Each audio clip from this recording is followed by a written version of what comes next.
мага келген шайлоочуларымдан келген кайрылууларды окуп коет элем. Бүгүнкү күндө мурас ордодон 1-2 маселе боюнча кайрылып жатышат.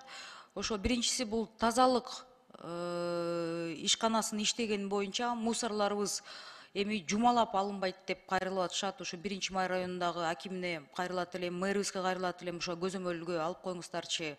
Жаңы конуштардан, анан борбордогу көчөлөрүбүздөн кайрылып атышат да, тазаланбай калып атышат деп.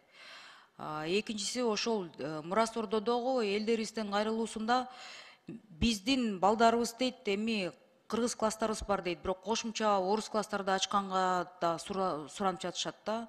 Эми ата энелер кайрылып ошо кат жиберишиптир, ошондон буга билим берүү министри көңүл буруп койсунчу. Именно мурас ордодогу жаңы ачылган мектепте дейт да, шарттарыбыз бар дейт, бирок ошону деген министрликтен бир келип өзүлдөрү көзөмөлгө алышсынчы деп. Анан ошол эле мурас ордодогу фаб ачылып, эми мындайда канча каражат кетти, спонсорлор табышат, алып келишет, дарыгерлер жок да. Именно жаңы конуш бул мурас ордо бир мисал катары эле болуп атат да. Ушул боюнча көңүл буруп коюңуздарчы.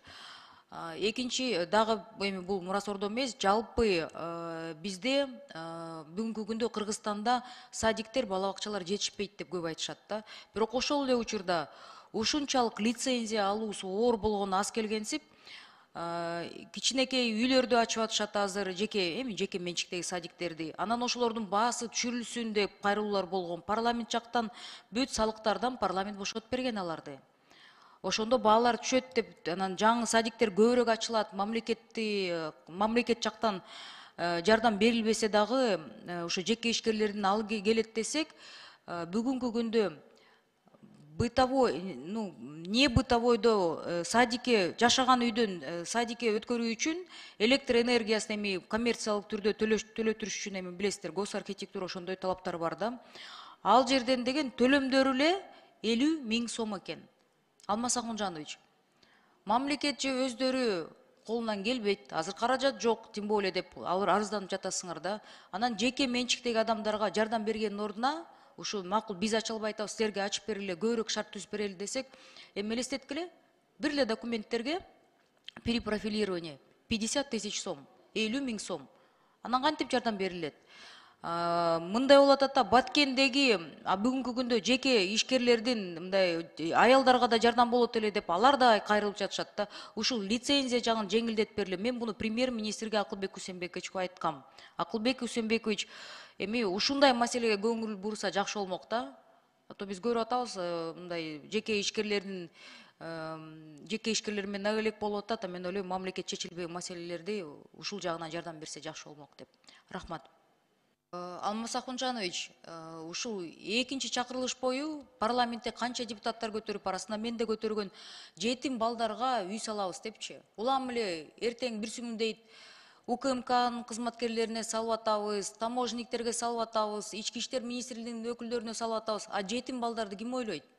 Аларга качан үй салат? Бир үйдү Оштон, бир үйдү Бишкектен болсо дагы мындай жогорку окуу жайга тапшырган балдар интернаттан чыккандан кийин эле биз кылмыш жолуна аларды түртүп коюп атабыз. Же жумуш жагынан жок, же үйү жок, талаада калтырып атабыз. Ушуга мен өкмөттөн суранат элем, премьер-министрге кайрылат элем, Акылбек Усенбекович, жеке ушу көзөмөлгө алып туруп, ушу эки үйгө мен ойлойм бюджеттен каражат табат болуш керек.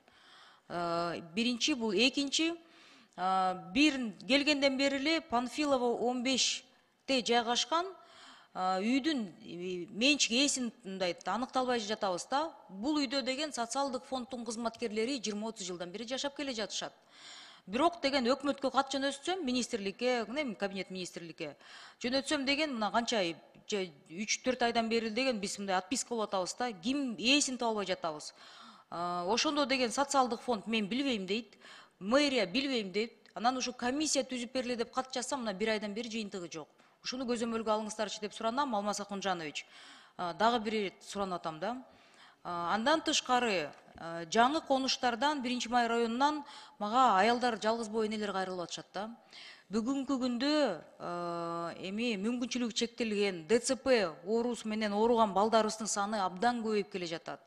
Ошо аялдар деген, бул мындай балдар төрөлөсө эркектер таштап кетип атышат. Көпчүлүк учурда, жарымынан көбүнүн учурунда жалгыз боо энелер, аялдар жалгыз калып калып атат да. Буларды бакканга же бизде мамлекет тараптан мындай дарылоого жардам жок дейт. реабилитационный центрлер 1-2 болсо ошого да очередтеп бизди көрүп кабыл албайт. Каттар келип атат, ушу сүйлөшүп бериңиздерчи деп.